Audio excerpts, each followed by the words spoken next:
ক্ষমতায় নেই, তবুও বিপদে পড়লে মুর্শিদাবাদের মানুষ এখনও শেষ আশ্রয় হিসেবে ভরসা খোঁজেন সেই অধীর চৌধুরীর কাছে।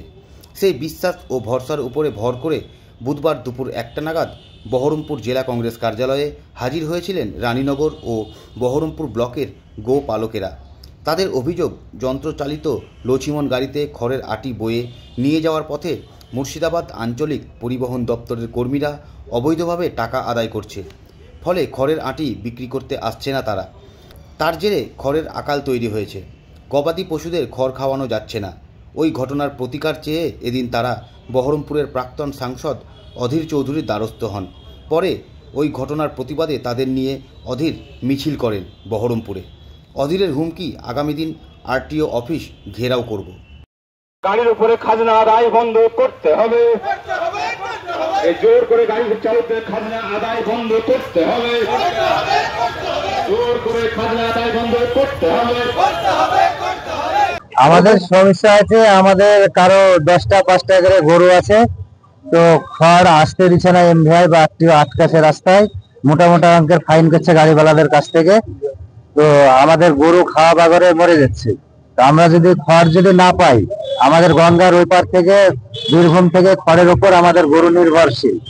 সে যদি খড় যদি না আসতে দেয় এমভিআই আরটিও, তাহলে আমাদের গরুগুলা মরে যাবে। ও লাদেন গাড়িতে করে বা 207 বুলেরো পিকআপে করে আসে খড়গুলা। তো সব গাড়িগুলোকে আটকাছে, মোটামুটি ফাইন দিচ্ছে 30,000 40,000 20,000 50,000 করে ফাইন কাটছে। তো তারা এত টাকার ফাইনের লেগে গাড়ি নিয়ে যেছে না কেউ। এবার ওরা যদি গাড়ি নিয়ে না যায় আর খড় যদি না আসতে দেয়, তাহলে আমাদের গরুকে খেতে পাবে না। আমাদেরকে কোন রকম খড় আসতে দেওয়ার ব্যবস্থা করে দিতে হবে। গাড়ি আমি গাড়ি চালাই, আমার গাড়ি আছে, আমি খড় নিয়ে আসছিলাম। যাই হোক, আমি খড় নিয়ে আসছিলাম মল্লারপুর থেকে। আমাকে কান্দি চেক পোস্ট আছে আপনার কান্দিতে ঢুকতে, ওখানে আমার গাড়ি আটকায়, পুলির ওই পার্কিং এ নিয়ে যায়। তো আমার গাড়িতে ফাইন মারছে 30,000 40,000 টাকা ফাইন মারছে। আমরা এত টাকা পাবো কোথায়? কেন আমরা? কারণ ওদের এটা হচ্ছে অবৈধ গাড়ি, তাই বলছে। গাড়ির কোনো কাগজ নাই, তাই বলছে অবৈধ গাড়ি। হ্যাঁ, লাদেন গাড়ি, লাদেন গাড়ি কোনো কাগজ নাই। তোরা কি কারণে এত লোড নিচ্ছিস, এত গাড়ি চালাচ্ছিস, তাদের প্রশ্ন হচ্ছে এটা। তো তখন আরো মোটা অঙ্কের ফাইন দিচ্ছে। আমরা এত টাকা পাবো কোথায়? আমাদের গাড়ি তো ছাড়েনি এখন। হ্যাঁ, অনেক টাকা গাড়ি আছে। আগে এরকম ভাবে আগে এত অত্যাচার ছিল না। এই কিছুদিন মাস খানিক থেকে এরকম খুব অত্যাচার চলছে, মাছ ধরতে হচ্ছে। গাড়িগুলো আটকে দিচ্ছে, গাড়িগুলো চলতে দিচ্ছে না, গাড়িগুলো ছাড়ছে না, মোটামুটি ফাইন করছে। আমরা চাই যে আমাদেরকে এই গাড়িগুলো যেন আমাদেরকে না ধরে, আমাদের কোন একটা রুজি রুট করে একটা ব্যবস্থা করে দেয়। আমাদের গাড়িগুলো যেন ওভারলোড মাল থাকে, তার কারণে কি এই ধরনের ওরা অফিসার তাই বলছে যে ওভারলোড বলছে। ওভারলোড আমাদের তো সামান্য তো খেয়া, অন্য কিছু তো না। খেয়ারের গাড়ি শুধু ঘরের গাড়িগুলোকে এরকম করছে। গরিব মানুষ, আমি ধরেন ছেলেপেলে আছে, তাদের আমার গাড়ি আছে, তো গাড়িটা ধরেন ওইভাবে আটকে রেখেছে গাড়িটা 17 তারিখে।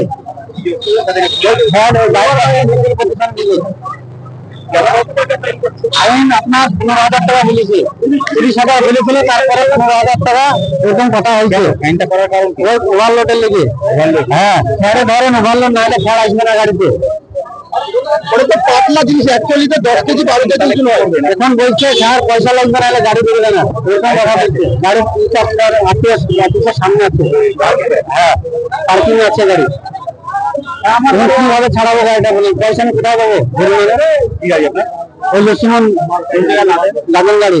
ওভারলোডের জন্য না এই গাড়ির কোনো কাগজের জন্য কিছু বলেনি। ওভারলোডের লেগে ছেড়ে গাড়ি বলে ধরে নিয়ে গেছে, আর কিছু বলি না। আগে কোন রকম পয়সা লাগতো না, এখন ইদানিং এই জিনিসটা হচ্ছে বেশি। আজকে তোমরা কোথায় এসেছো? আজকে বহরমপুর মিছিলে এসেছে। আজকে মিছিল বের করলাম অডিট কাছ থেকে। হ্যাঁ, আগে সমস্যা জানানো হয়েছে, জানানো হওয়ার পর আজকে টাইম দিয়েছে, সেই টাইমটা আমরা পৌঁছাচ্ছি এখানে সবাই মিলে। তারপরে অধীর চৌধুরী বললো তাহলে একটা আসবে, সবাই মিলে আমরা একটা মিছিল বের করি, তারপরে যা হবে দেখা যাবে, পরে কথা হবে। ওই কারণে মিছিলটা বের করা। ইউপিএ সরকারের আমলে যে 100 দিনের কাজ, যে 100 দিনের কাজের দৌলতে গ্রামে গ্রামে ঢালাই রাস্তা। প্রধানমন্ত্রী গ্রামীণ সড়ক যোজনার দৌলতে সারা মুর্শিদাবাদ জেলা জুড়ে আমরা যে পাকা রাস্তা করেছি, তার আউটকাম কি, তার ফলাফল কি না, গ্রামে মানুষের চলার গতি বেড়েছে, গ্রামে গাড়ি ঘোড়ার সংখ্যা বেড়েছে। এই সমস্ত দরিদ্র মানুষ যারা আগে থেকে চাষবাস করতো, মুনিশ খাটতো, তারা কোনো রকমের জোগাড় করে একটা মোটরযান কিনেছে। সেখানটায় খড় বয়, ছাগল বয়, মাল বয়, কারো বিপদ আপদ হলে হাসপাতাল নিয়ে যায়, ছাত্রছাত্রীদের স্কুলে নিয়ে যায়। আজকে তাদের উপরে জুলুম নেমে এসছে। জুলুমটা কি? তাদেরকে এক ধার থেকে আত্মীয় ফাইন আদায় করছে নানা বাহানা দিয়ে। এই মুর্শিদাবাদের বিভিন্ন এলাকায় এই জিনিস ঘটছে। রানীনগর থেকে লোক এসছে, আজকে বহরমপুর ব্লক থেকে লোক এসছে। একটাই আত্মীয়র কাজ এখন এই সমস্ত গরিব মানুষগুলোর উপরে নানা বাহানায় তাদেরকে খাজনা আদায় করা। পশ্চিমবঙ্গ সরকার যেদিন থেকে ঘোষণা করেছে যে এবার পুজোর মণ্ডপে 1,10,000 টাকা করে দেওয়া হবে পুজোর চাঁদা, সেদিন থেকে জুলুম আরও বেড়ে গেছে, আরও টাকা আদায় করার জুলুম বেড়ে গেছে। অর্থাৎ এই যে মণ্ডপে মণ্ডপে চাঁদা দেওয়া হবে, সেই টাকাটা এই সমস্ত গরিব মানুষের, যারা মেহনত করে মাথার ঘাম পায়ে ফেলে, যারা কোনো রকমের রোজগার করছে, তার সংসার চালাচ্ছে, তাদের উপরে অত্যাচারের খাড়া নামিয়ে এনেছে এখানকার আত্মীয়, এখানকার ট্রাফিক পুলিশ, এখানকার এমনি পুলিশ। আমরা আজকে এখানে বলতে চাই একটাই কথা, যে এই গরিব মানুষগুলোর সঙ্গে যেন মানবিক ব্যবহার করা হয়, তাদের সঙ্গে যেন সহযোগিতা করা হয়, এবং তাদেরকে যেন রোজগারের রাস্তায় কোনো বাধা দেওয়া না হয়।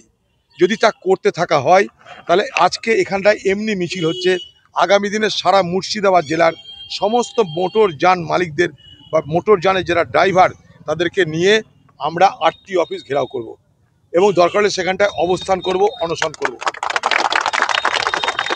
এই সমস্ত গরিব মানুষদের প্রতি যেন সরকার সুবিচার করে। আমি কোনো রাজনীতি করতে চাই না, কোনো কংগ্রেসের ব্যানারও নাই, কোনো ব্যানার নেই, আমরা কোনো রাজনীতি নাই। এই গরিব মানুষগুলোর উপরে যেন জুলুম করে ট্যাক্স আদায় না হয়, যেন খাজনা আদায় না হয়, যেন তাদের উপরে অত্যাচার না হয়, তারা যেন গাড়ি চালিয়ে সংসার চালাতে পারে, রোজগার করতে পারে, তার সুব্যবস্থা সরকার যাতে করে, তার দাবিতে আজকে একটা টোকেন পদযাত্রা করছি, আমরা মিছিল করছি।